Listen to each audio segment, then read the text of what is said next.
I'm not a crook.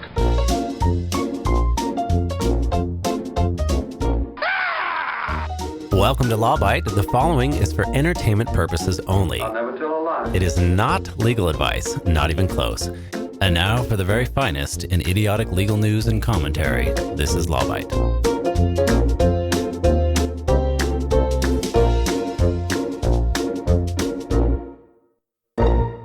Well, there's enough going on out in the world that you probably don't want to hear from me. But here it is anyway. This latest Twitter feud between the president and Twitter, who's normally been his longtime friend, is really confusing in a legal sense. And here's why. Now, you probably heard just recently that President Trump, maybe last Thursday, maybe last Friday, signed an executive order that essentially attempts to pull back the protections of Section 230 of the Communication Decency Act. Now, what the hell does that mean? Well, what it means is Trump posted something on Twitter and they got sick of it, put a fact check out there. He got pretty angry that they would say anything or call out his lies. And so he signed an executive order that's pretty much full of shit. That's a short summary of it. But here's kind of the long summary. President Trump, a few days ago, he posted something online that was probably factually deficient, something about mail-in voter fraud. It's not important, but the point was that it was factually untrue. So Twitter essentially posted a link underneath it that was a fact check website link.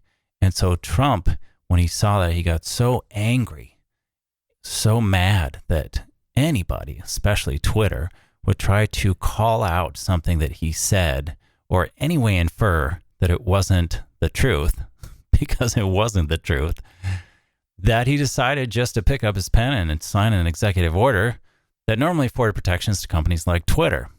Okay, so let's talk about Section 230. Now, that is the Communication Decency Act. That came around back when the internet was just starting to boot up, late 90s. And the Communication Decency Act was actually signed into law by Bill Clinton, or at least Section 230 was. And Section 230, what that does is it treats these companies like Twitter and Facebook and all these social media kind of aggregators, these folks that basically just host the voices of other people, other individuals, that they're merely a medium, okay? So what Section 230 does is it treats those folks like that's all that they are. They're distributors of speech, but they're not publishers. They're not newspapers, okay? So not the New York Post, they're not the New York Times, they're not the Washington Post, they're not the Oregonian. They're nothing like that. They're not having a voice. They don't publish their own content. And that's the assumption of Section 230. So now conservatives like Trump are now backing this executive order that says, oh, yes, they are speaking. They are making a statement when they put a fact check website underneath somebody's post. Okay, maybe so. Or maybe they're just calling bullshit when they hear it or see it. And that's kind of what this amounts to was Twitter really just setting rules for its social media website and saying, hey, if you're going to post a bunch of fucking lies, we're going to put a fact check underneath it so that people aren't misled. Maybe that's their rule. And if that is their rule, are they making a statement by enacting that rule? Well, I can tell you that lots and lots of folks have tried to challenge this Section 230 Act. Late 90s, like I said, couple of decades it's been tested in the courts and it's held up. But you never know these days, especially when there's an angry orange popsicle in power who really just likes to use the office of the president as his personal club to beat people over the head with. So let's take a look at it real quick. Here's the funny thing about this particular order is that one of the people that really benefits from Section 230 the most are people like Trump, okay? Because Section 230 says, in a nutshell, that you can't sue somebody like Twitter or Facebook. You can't sue these people who are merely, social media forums for, let's say, defamation or for inciting violence or for something bad that happens because of something that somebody said. You can't sue the company. Maybe you could sue the person that said it because they're the dipshit that opened their mouth or started typing on the keyboard. But you can't sue Twitter or Facebook because they didn't say it. It was some fucking ding-dong on their site that said it. And the point of the internet was to be an open forum where anybody could say anything they want, right?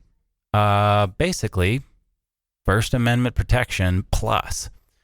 So the problem now is that President Trump thinks that Twitter censored what he had to say, censored one of his lies, essentially.